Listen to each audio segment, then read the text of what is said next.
Oxygen man foundation एवं कलाकार association Uttar Pradesh के तत्वाधान में ऑक्सीजन मैन राजेश जायसवाल द्वारा 1011 कलाकारों को संस्कृति विभाग द्वारा सोमनाथ यात्रा के लिए रोजमर्रा के उपयोग की चीजों की 1011 किटों का वितरण किया गया। इसके साथ ही उन्होंने राज्य महिला आयोग की उपाध्यक्ष अपर्णा यादव द्वारा कांग्रेस पार्टी के झंडे को जलाने की घटना की निंदा करी।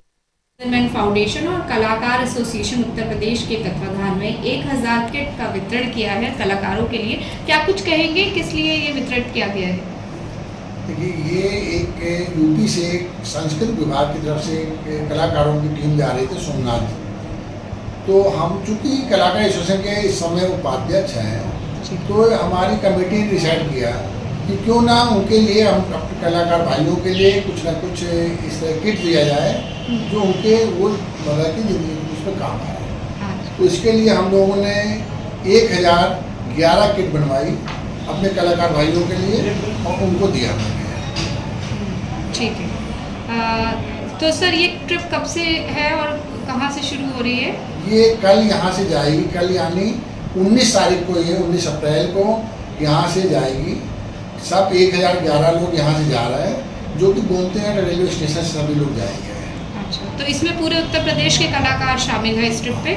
सभी स्टेटों से लोग आ रहे हैं, लेकिन यूपी से 1011 लोग हैं कलाकार भाई लोग, जो कि और वहाँ पहुँचने के बाद सोमनाथ वहाँ का सारा मैनेजमेंट गुजरात गवर्नमेंट ने संभाला। सर, मेरा एक सवाल आपसे है, क्योंकि आप राजनीति से भी जुड़े हैं, कांग्रेस में भी आप सक्रिय रूप से काम करते हैं, तो कल शाम को ये आपके अपर्णा यादव जी द्वारा कांग्रेस का झंडा जलाया गया है, जो विधेयक पास नहीं हुआ है, उसको लेकर क्या कुछ कहेंगे सर? उसको लेकर हम ये कहेंगे कि अपर्णा जी को ऐसा नहीं करना चाहिए, क्योंकि मैं जहाँ तक जानता हूँ, समझता हूँ, वो भी एक कलाकार ही हैं।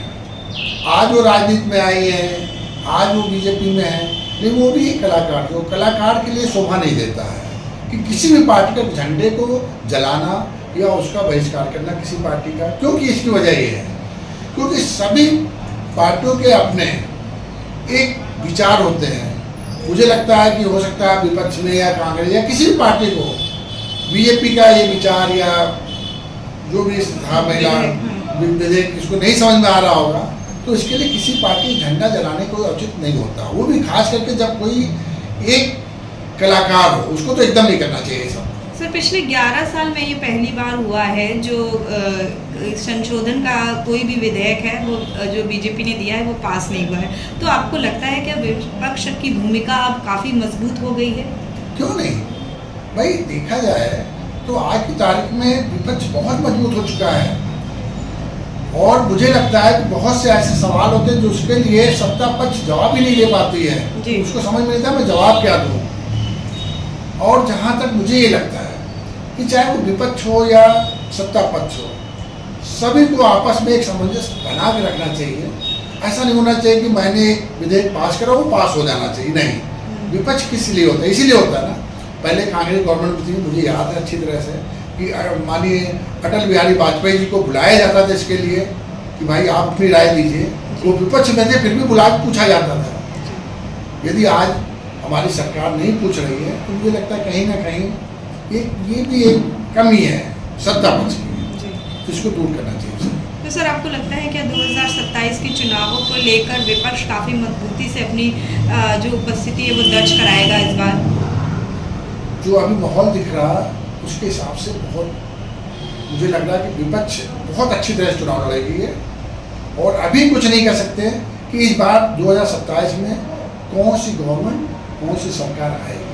जी सर, लखनऊ में 15 अप्रैल को एक बड़ी दुर्घटना हुई है विकासनगर में जो बस्ती है उसमें, तो आप उसकी तरफ से उसमें भी कुछ योगदान दिया जा रहा है ऑक्सीजन मैन फाउंडेशन की तरफ से, क्या कुछ हो रहा है उसके लिए बताइए? उसके लिए भी अभी हमने बहुत सारे पैकेट बना के रखे हुए हैं।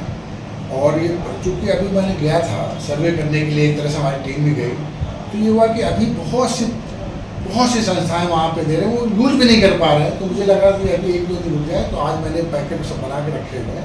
परसों से इसका वितरण खाद्य सामग्री के सब खाद्य सामग्री है, उसमें बहुत से सामान है, टेंट भी है, घाट सामग्री भी है। तो हमारे जो प्रदेश अध्यक्ष माननीय अजय राय जी हैं, उनके आदेश अनुसार उनके साथ हम लोग जाएंगे 20 तारीख को सुबह, और ये इस तरह सर आपकी ऑक्सीजन मैन फाउंडेशन लगातार लोगों की सेवा कर रही है, लगातार मदद का कार्य कर रही है, उसको लेकर क्या कुछ कहेंगे और भविष्य में इसकी क्या कुछ गतिविधियाँ रहेंगी? देखिए, जहाँ तक ऑक्सीजन फाउंडेशन की बात है, सेवा कौन कराता है? सेवा आप लोग के द्वारा ही होता है। यदि आप लोग सपोर्ट नहीं करेंगे तो सेवा कैसे कर पाएंगे हम लोग हैं क्या? आप लोगों के छोटे छोटे से एक डोनेशन से हम लोग इस तरह से आगे बढ़ते हैं। और हमारी तो यही इच्छा है कि हमारे देश में कोई भी भूखा ना रहे। शायद इसी के ऊपर हम लोग काम कर रहे हैं, कोई भी अल्पव ना रहे। हम गरीब बच्चों के लिए काम कर रहे हैं तो उनकी पढ़ाई किसी तरह से कुछ नहीं तो इंटर तक जरूर होनी चाहिए। हम इसी पे काम कर रहे हैं और गरीबों को भी रोजगार मिले। जैसे अभी लोग खुशी से रहते हैं वैसे गरीब लोगों का भी हक है एक तरह से।